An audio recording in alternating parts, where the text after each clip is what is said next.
The Gran Cedillo School of Business and Management at Pepperdine University proudly presents the Dean's Executive Leadership Series.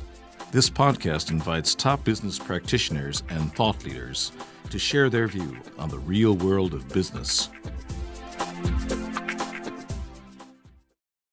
Thank you so much, Mike. It is fabulous to have you here. This is our first Dells on the Malibu campus this year, and we've had some wonderful events so far, and we're looking forward to this event this evening. Before I introduce our very special guest, I do want to do a few introductions and give you a little bit of an update on a couple things going on in the school. But first, I would like to mention a couple of folks that we have with us. Michael Okabayashi is with us. He's a member of our Board of Regents for the university. So, Michael, we are thrilled to have you with us.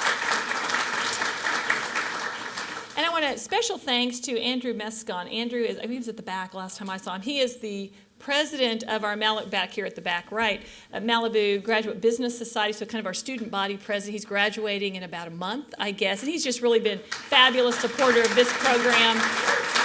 And many of our students are here probably tonight because he told you needed to be here tonight. So we appreciate that, and Andrew, all your support through the years.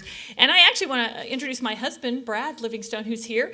This is a really special night because this is only the second Dells he's been to because he's usually out carting our daughter around at volleyball. So, Jerry, you're really special that he would come to be here for you because I know it's because you're here, not because I'm here. I can imagine why it's interesting about it.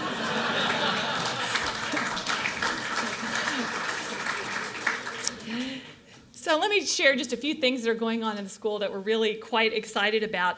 Our students each year, groups of our students participate in the Association for Corporate Growth Challenge Cup here in Southern California, and that's with schools like USC, UC Irvine, Loyola Marymount, and so on. And our team actually won the competition this year, so we're very excited about that.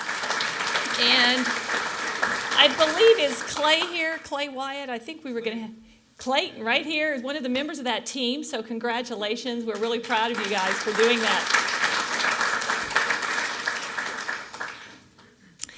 Our fully employed MBA program was also named this week again for one of the top 50 fully employed MBA programs in the country, so we're very excited about that and the continued recognition that that program is getting.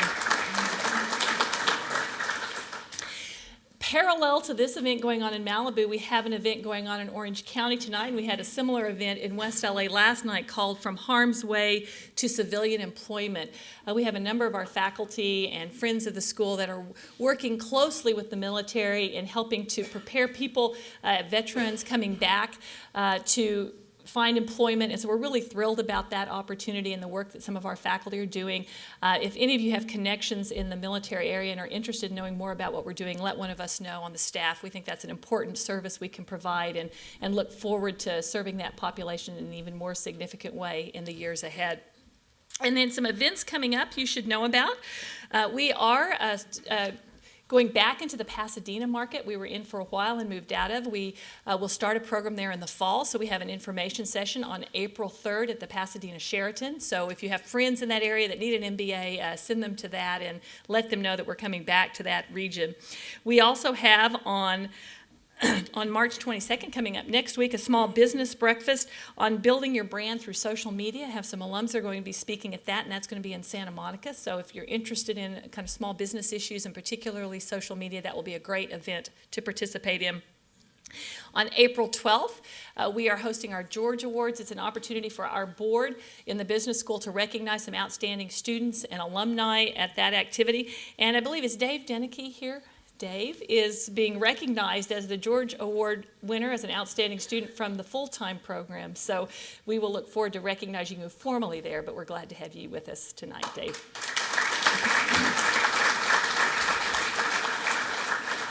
And finally, we have our next Dean's Executive Leadership Series event will be on April 24th. We'll be down in Anaheim with the LA Angels, and we'll have with us Dennis Kuhl, who's the chairman of the Angels, and we'll be at Angel Stadium. So we hope that you will put that on your calendars and join us for that event in about a month. That will be great fun as well.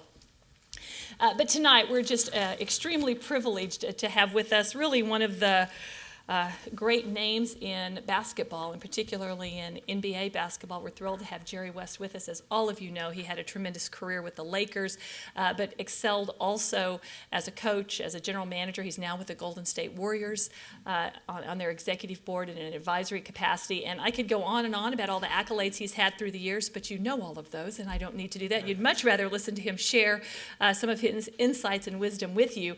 But I would like to mention he does actually have a long relationship with Pepperdine. He was very good friends with Gary Colson, who was a coach, the basketball coach at Pepperdine when they moved from the LA campus to here in Malibu.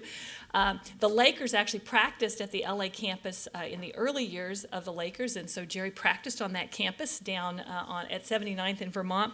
And his wife, Karen, is a Seaver College graduate, and his son, David, is a graduate of the Grazie Dio School. So there's a lot of connections between Pepperdine and the West family. So it is just really a privilege and an honor to have you with us tonight. So I'm going to ask you to come up and share some thoughts with us.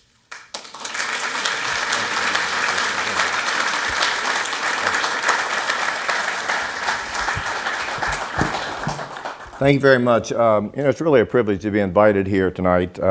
Actually, it's a privilege to be invited anywhere because I don't work the Lakers anymore. So, so thanks for having me. I think most people, when you get to a certain point in your life, you really become very reflective of what's important in your life, and I think some of the lessons you've learned in your life. And I'm going to try to relay those and not talk very much about basketball tonight. Some of the lessons I've learned in life, I think, have allowed me to live a life far beyond my expectation. And more importantly, to do something with my life that when I was a little boy, that's all I thought about, to be something other than a kid from a poor household and a small little community, to where I could actually do something to help others. And my life, that's what my life is about today, trying to do things for others and help others. But just a little background on where I'm from. I'm from West Virginia. I love being from West Virginia, even though I've been the butt of a lot of jokes. I grew up in a small little community, about 500 people, 3 boys and 3 girls in our family. And it wasn't a very pleasant place to grow up, to be honest with you. I've written a book, and some of you will have a copy of it. It's not the prettiest childhood to grow up in, and more importantly, the environment wasn't very good to grow up in. But I think there's so many things that I took away from that that I want to share with you today. Very early age in my life, because I didn't want to go home because I was afraid what was going to be waiting for me there, I developed a great fondness for being outside, the woods, the water. And along the way, I picked up this little round basketball that, just something to do. A very big loner in my life. Wasn't particularly very socially inept, by the way, for a long time in my life. And I learned a lot of lessons because if you don't have anything, one of the things you can do is to have a work ethic. And so if I wanted to buy something, I wanted to be the best at whatever I did. I wanted people to hire me at a very early age. And so I loved the outdoors, I loved fishing, and so one of the things that people many times wanted to do is cut grass. Well, I was the one that everyone would choose because there wasn't anything that wasn't immaculate. So my bank was hidden under the rug in our house, and during the winter my mother would be cleaning and she'd go and find this lump over there and there'd be money hidden under it I didn't know I had. And so that's how I sort of supported my habits. My habits were fishing and hunting and basketball. I think when you grow up in a place where, I guess the best word would be diminished expectations, there's not a lot you can do except to have an imagination. I think one of the greatest quotes I've ever heard, Albert Einstein said, many times an imagination is much more important than intelligence. And believe me, in my case, it was. I have a very vivid imagination. Little did I know I was an early goal setter in my life. And I had this tremendous drive to excel.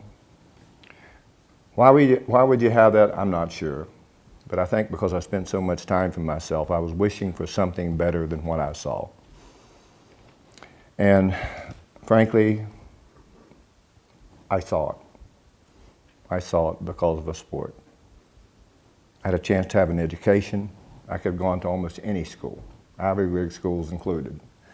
And at that time, everyone thought athletes were dumb, and boy, there are a lot of us that still are, by the way. But I wanted to go to my state university. It was really important to me. People in West Virginia, a lot said about them. They're hardworking, wonderful people. And it's a place that I wanted to go, and thank God I went there. A place where I thrived as an athlete in particular. And toward the end of my life as an athlete, I started to thrive as a student. And so many of my childhood dreams, high school, we won the state high school basketball championship. And I used to dream as a little boy, I said, oh my gosh, I wish high school could just go to the state championship. And when I went there to play for the state championship, we won the state championship. I set all the scoring and rebounding records that I don't think still have been broken to this day.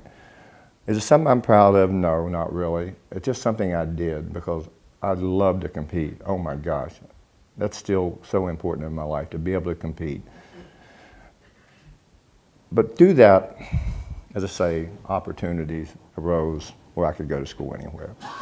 But West Virginia was an easy choice. A very funny story. At that point in time, you know, and I know schools don't cheat today, but my father made $450 a month raising 6 kids, and obviously the coal mines would go on strike, and so pretty soon you'd be eating the same thing for a week in a row, and it wasn't a whole lot of fun. And so here come West Virginia. But as I say, in the process, I had some pretty interesting offers, okay? And I'm gonna tell you about one of them. School from Texas, and I'm not gonna say who the school was. I was one of the few athletes, there was 2 of us that were in the country that were very prominent. And I was one of the few athletes that was recruited west of the Mississippi. So I played a high school all-star game against a team from Kentucky. And Kentucky's supposed to have 2 of the best players in the country going there. And the first night, I shot 19 shots, and I made 17. Had 25 rebounds, had I think 50 points and 25 rebounds. The next night, 47 points and 22 rebounds. After the first game, this gentleman from Texas, a school in Texas, and it was in Texas, by the way, he came up to me and he said, look, he said, I've never seen a basketball player like you. And of course, I was the most bashful person in the world. If anyone would say anything to me, and in particular if a girl would come up to me, my goodness, I was going to run the other way. Terribly shy. But he came up to me and he said, you know, we really need you to go to school here. You can change the fortunes of our basketball program. And I said, well, you know, I really am very much interested in West Virginia. I appreciate your interest. And now this guy could have been a hell of an actor, okay? I'm telling you. Pretty soon, there's tears running out of his eyes, okay? And I'm watching this and I'm dropping my head down and I said, well, what's going to happen here? He said, I'll tell you what we're going to do. We're going to give you $1,500 a month to go to school. And this was 1956, okay? I'm saying, oh my God, I'm going to make 3 times as much of my dad because I'm going to school. And then he said, I'm going to buy you a brand new car. And then he said, I'm going to marry you to the richest girl in Texas. Well, it was all pretty interesting when it came down to the end. Because number one, we didn't have a car in our family. No one could drive. And I'd never had a date in my life. So it didn't work. It didn't work. But I went to West Virginia University and I had numerous stories. And I think the coronation or the ending blow was I came home from school one day. It was a nice May day in West Virginia and I hadn't declared what school I was going to. And I come home and my mother, in the South, everyone has a swing. My mother was sitting out there in a chair and there was 3 coaches, college coaches sitting there, waiting for me to come to school. So I get there, and again, I'm extremely shy. And so I thought my mother that would be there to protect me, from these big bad wolves.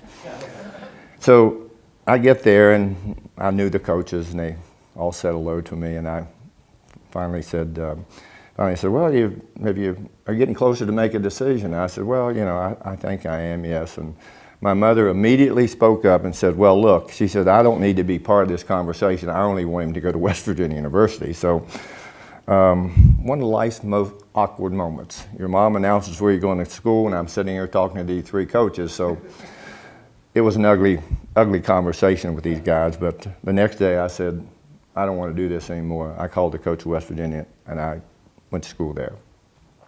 Well, the things that happened in college were incredible. As I say, I was the most backward, shy, awkward, completely socially inept.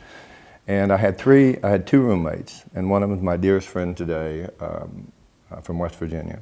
And we and I became steadfast friends, and he would go out with the girls, and I'd go to the movie or the pool hall. So you know how hard I was studying. And but we had an undefeated freshman team then. You couldn't play as a freshman, and our varsity was ranked the fourth team. They were supposed to be the fourth best team in the country, and we used to beat them all the time in practice, so the coach wouldn't let us play them anymore. Okay, so, but it was really the start of a growth of a very stunted person, trying to fit into really a completely different kind of social scene, and more importantly, to try to learn how to live with people. My sophomore year, we had the #1 team in the country, won all kind of accolades except the NCAA championship. My junior year, we went to the NCAA finals and we were beaten by Cal by 1 point. Start of two very dubious honors I've had, by the way. And my senior year, we got upset, I think in the third round of the tournament when we had another great team. But the greatest thrill I ever had in my life, through all of my basketball career, was being able to represent the United States as an Olympian. Winning a gold medal in Rome was one of the most incredible things that anyone could experience.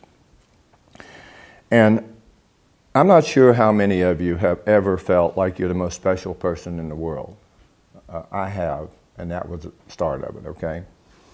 There were two of us that got to receive the gold medal. And one of my counterpart and probably the most respected opponent I played against his name was Oscar Robertson. And we were the co-captains of this team. And we won by an average of 41 points a game. We're an amateur team. We weren't professional, we were amateur. And to get there was really a task to get there.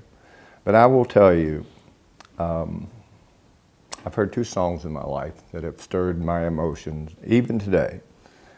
And to get up there and represent our country with everything that was going on in the war, the Cold War, threat of nuclear war, communism. And there was a wonderful book written by David Marmonis called The 1960 Olympics, the Olympics that changed the world. It's an incredible book, and it's really not about the Olympics. It's about all the political upheaval in this country, all the threats. But when they played the Star-Spangled Banner, I wish that each and every one of you would have known what my body felt like. Most incredible feeling. And every time I hear the national anthem, it never changes. And it all goes back to that day. The other song that was horrible was Taps. At 13 years of age, I had a brother killed in Korea. Probably, has anyone in this room lost someone in the military? I'll tell you, it's devastating. He was the one in my family who paid attention to me. And we were getting letters 3 months after he died, and every letter he had tell Jerry to keep working hard in school and still working on his basketball. Knowing he's dead, it was like you're being teased. And when they buried him, I'd hear that song. Every time I hear that, I remember that cold January day in West Virginia. How your brother's not coming home. And I said that day, I said, if I can ever do anything to honor him, I'm going to do it. And I had an opportunity to do that by going to school. He never saw me play. And probably maybe one of the saddest things in my life. But I did have a chance to do something real special for him, and I'm going to tell you about that in a minute. But anyway, I graduated from school, was the second player taking a draft, started in Los Angeles 1956, and I'm going to, 1960 rather. And I'm going to tell you how big the Lakers were then. There were 3 local newspapers, okay? 3. We were on the back page of every newspaper. Can you imagine Magic Johnson, Shaquille O'Neal, Kobe Bryant getting in the back seat of a big truck and going out in the neighborhood and saying, please come out and watch us play the New York Knicks tonight? I don't think that would have worked very well, okay, for those guys. But it was the start of an incredible journey for me. And it ended up with today being the last page of the newspaper, the most popular and successful sports team in town, the Lakers. And I think I had a small part of that, not only as a player, but as a coach, but as an executive. It's really something I'm very proudful about. You know, as I say, I don't work for the Lakers anymore. Obviously, I'm very fond of them. And I wish them well, and I always wish them well because it's just a huge part of my life. But I really want to get to the guts of maybe who I am and the things I've learned in my life. When I was going to school, it was a chore for me to read. As a player, I never slept. I couldn't sleep after games. So I started reading, but I read only for pleasure. But something changed after I started becoming more aware of circumstances in the world and people who had been important in the world. And it became my goal, and it still is my goal, to learn something different every day. Get up every morning, try to help someone or do some good for someone else. But reading is my passion now. And I say I read books that are meaningful. And I'm going to talk about some of those books, and I'm going to tell you why I think you should read them. But anyway, during this period of time, I had an opportunity to coach the Lakers. But I think maybe the thing I was most proud of is I had someone to believe in me that I could be an executive. No formal training. I didn't go to a business school, by the way. Not at all. But I drew on what I learned as an athlete. Being an executive is about building a team where you're not the focus of the team. I don't like titles. I don't like titles. I'll tell you why I don't like titles. Because everyone knows who the boss is. I don't like micromanagers at all. Why insult someone who's graduated from an incredible school like this in business and go around telling them what to do? That doesn't make sense to me. I believe that you encourage people to come forward, have different ideas, challenge your thinking, think outside the box, and also believe in a family-like atmosphere. And why would I believe that? Because I had none. But for Jerry Buss to have confidence in me to think I could do something as an executive was, frankly, extremely flattering. And we had enormous success. People talk about basketball experts. There's no basketball experts. There's none. Some people have a better educated guess, but there's no basketball experts. Some young man came up to me, and the Lakers traded Derek Fisher today. Okay, he said, "What do you think about it?" It looked like he was heartbroken. Unfortunately, folks, you know, if you're an athlete, there's one opponent you don't defeat. That's Father Time. And it's time for Derek to move on, as it will be for Kobe Bryant, as it will be for every great Laker player that's been here. They have to move on. And it seemed like one of the things I would say to each and every one of you, if you're involved in something that you love, Confucius said, find an occupation you love and you'll never work a day in your life. I have never worked a day in my life. Not one. Okay, not one. And I think it's so important to create an environment where people come to work not for a paycheck, but to come there because they're loving what they do.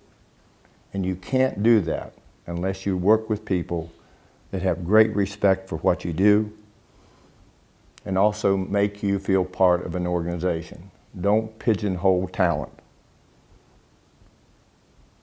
I told you some books I've read along the way that I would suggest each and every one of you read, and for different reasons. About a lady who is crippled. Her name is Laura Hildenbrand. She's written 2 books that I would recommend both anyone read. One was about a horse, okay? A book called Seabiscuit. They made a movie about it. To me, Seabiscuit was not a horse, it was a person. And the reason it was a person was because here's someone that no one cared about. One horse that no one, he was mean as hell. I mean, she was mean as hell. No one cared about this horse. They had a crazy old guy that everyone thought he was crazy. And he saw some potential in this horse. He couldn't get near it, it was so mean.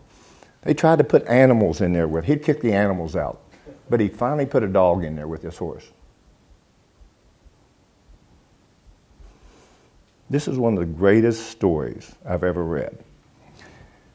To me, it almost reminded me of when I was a kid. I felt I was that racehorse who was neglected, no one paid any attention to, but it had a talent that would let it achieve if you had an avenue for it to escape.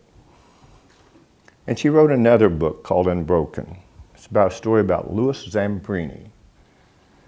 He was a world-class miler. Everyone thought he was going to break the world record, break 4-minute mile before anyone else. He went to SC, went to the Second World War. He gets shot down. He floats around the ocean for 60 days, washes up on an island. And it's a Japanese-held island. And he was famous. And his enormous to succeed and live, his spirit, you can feel it when you read this book. He wasn't going to die. He was tortured. He was everything. And there was one scene in this book that I thought was really ironic. He'd gone to class at SC, and there was a Japanese kid with him in class. And they moved him to another prison camp.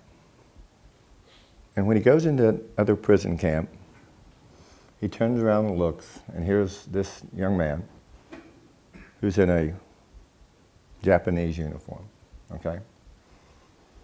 But to see all the things he went through and his courage, and God, you need courage sometimes. You really need courage. It's an amazing book, absolutely amazing book. And you know, we all talk about words, and you know, we say a lot of words. Do any of you pay any attention to the origin of words or not? There's a wonderful book called Aspire by Donald Hall. He talks about what a leader is, okay? Best definition I've ever heard of a leader. He says it's of Indo-European origin. L-E-A means path, and D-E-R means finder, okay? And why should that be so meaningful for me? And why should it be so meaningful for you? You have to think back in time. Who were the leaders?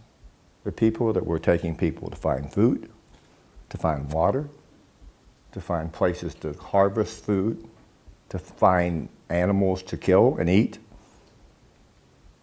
People followed them. People followed them. And I think it's the best definition of a leader that I have ever heard in my life because it makes you think. Another great word, humility. Humility. If you're good at something, you don't have to tell anyone. You don't tell anyone. Fred Franks, who was the Gulf War commander, had another great quote on leaders. He said, the spotlight should be on the led and not the leaders. A leader who speaks the spotlight for himself is leader by definition only. So true.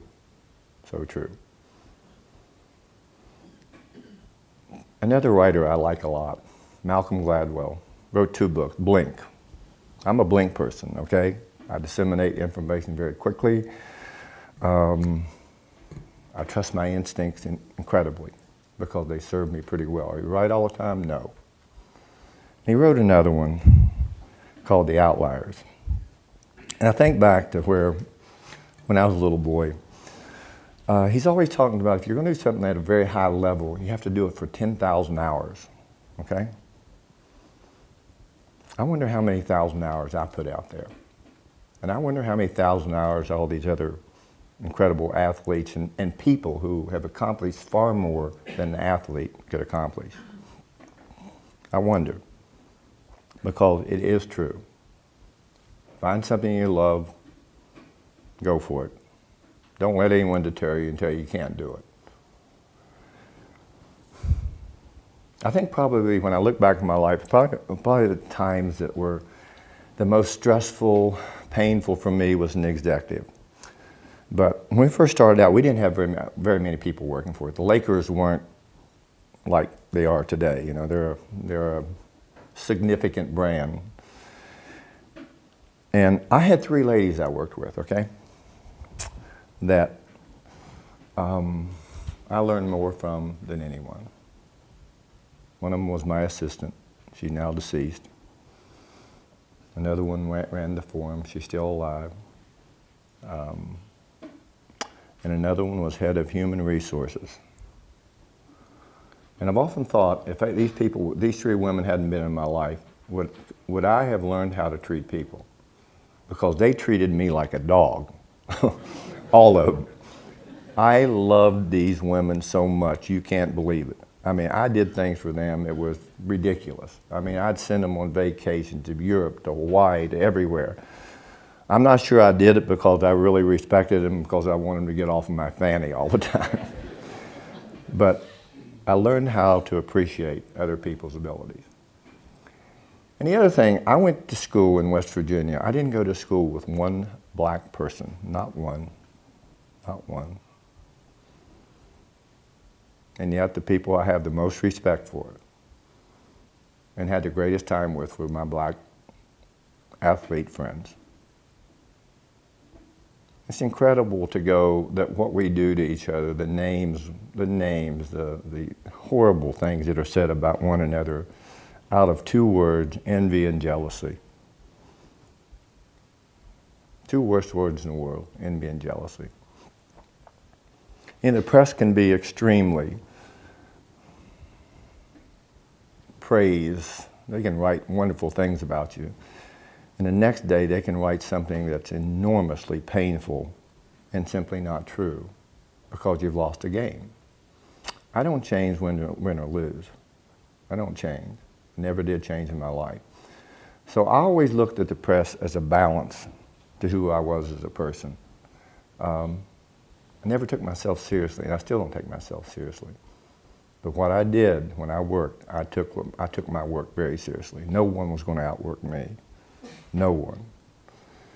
And to have a relationship in a fickle, the most fickle world that you can, it's like being a president, okay, in this country. It's like being a president.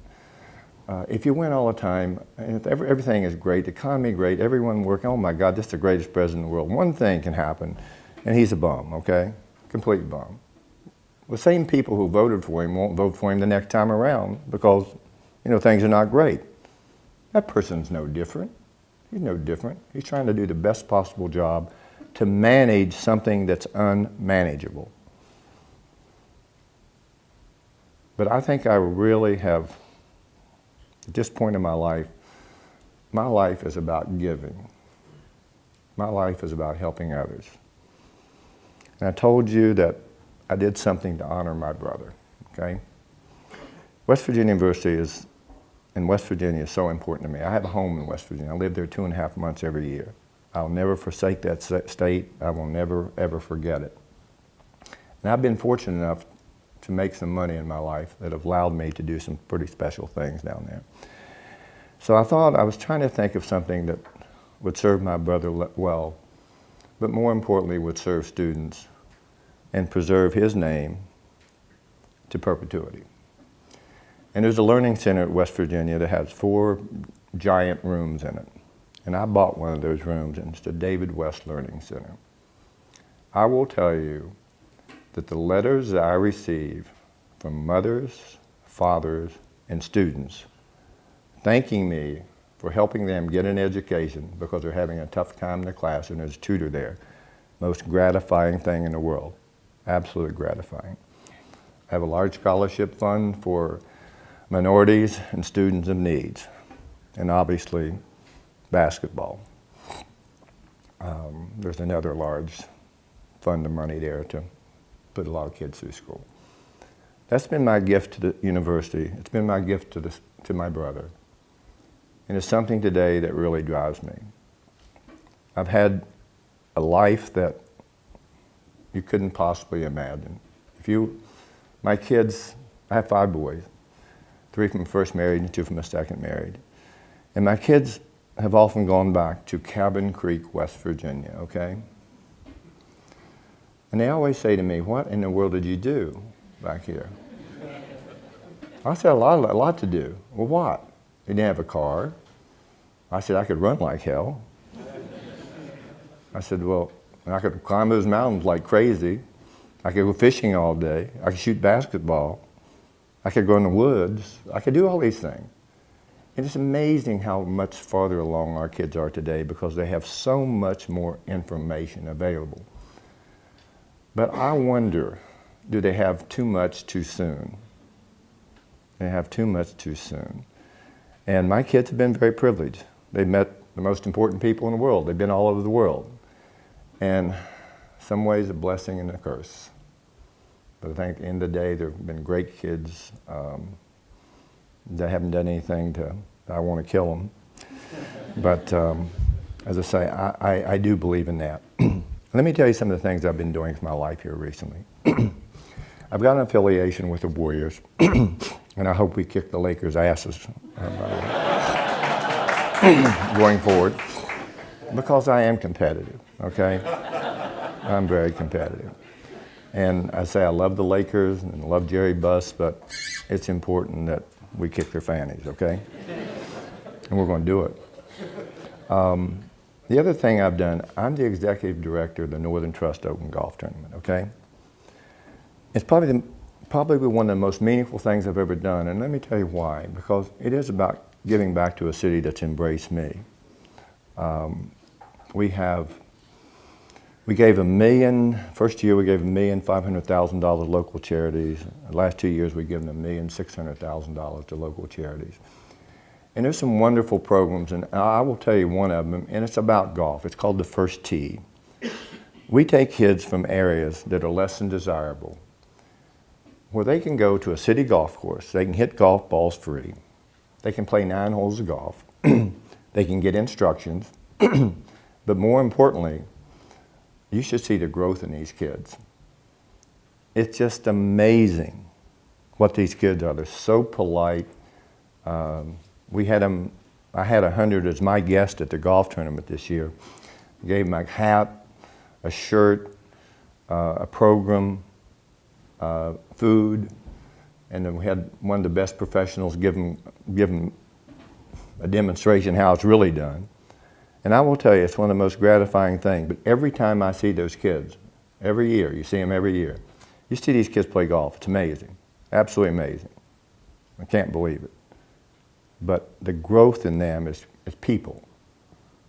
You can see they're really proud of what they've accomplished. And just because people will give their time and their effort to try to help someone who's in need. And if any of you in this room have any influence over people, I will promise you one other thing. If you grab some kid who's over there and he's kind of, looks like, you ever see a stray dog? Pretty sad looking, isn't it? I used to look at myself as a stray dog.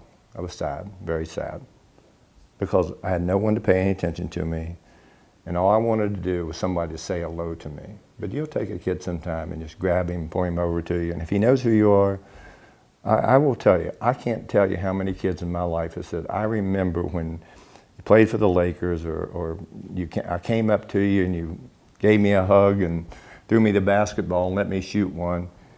An enormous amount of time. They never forget things like that. We have more hardships today from young kids than ever. We're forgetting them. If I have any pet peeves with the government, it would be education. And also, we've forgotten our military. There's over 800,000 military men and women who are unemployed. In this golf tournament, we have a tent for them. It's called the Military Outpost.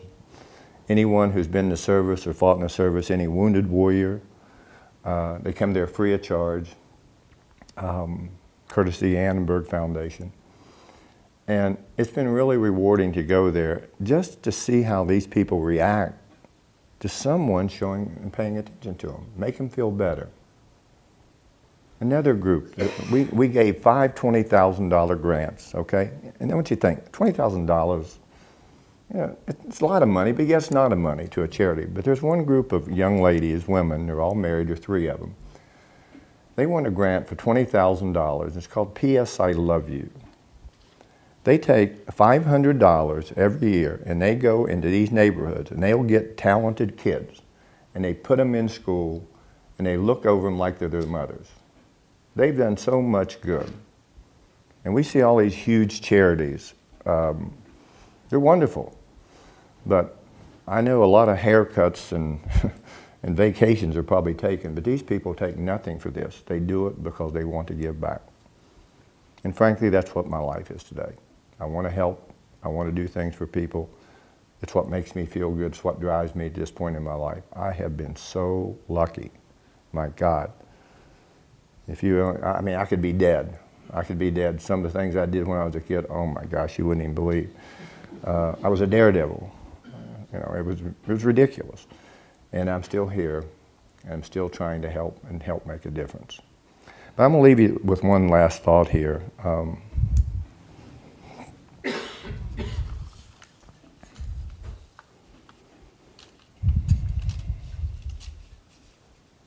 If I can find it.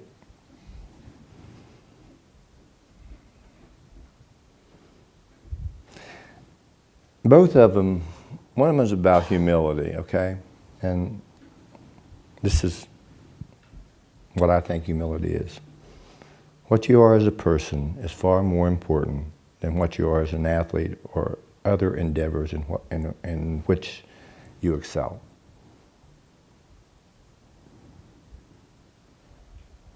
As I say, find an occupation you love, you'll never work a day in your life. And last but not least, I have lived my dreams, and I have fulfilled a lot of things I want to fulfill in my life.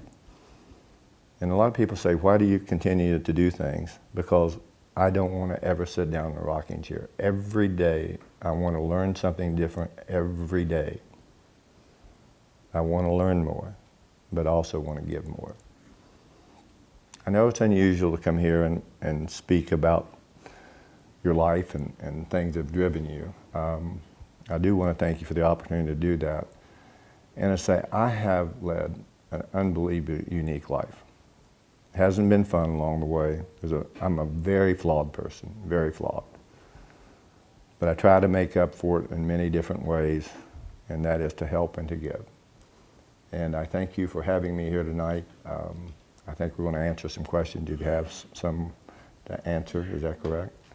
But I thank you for having me.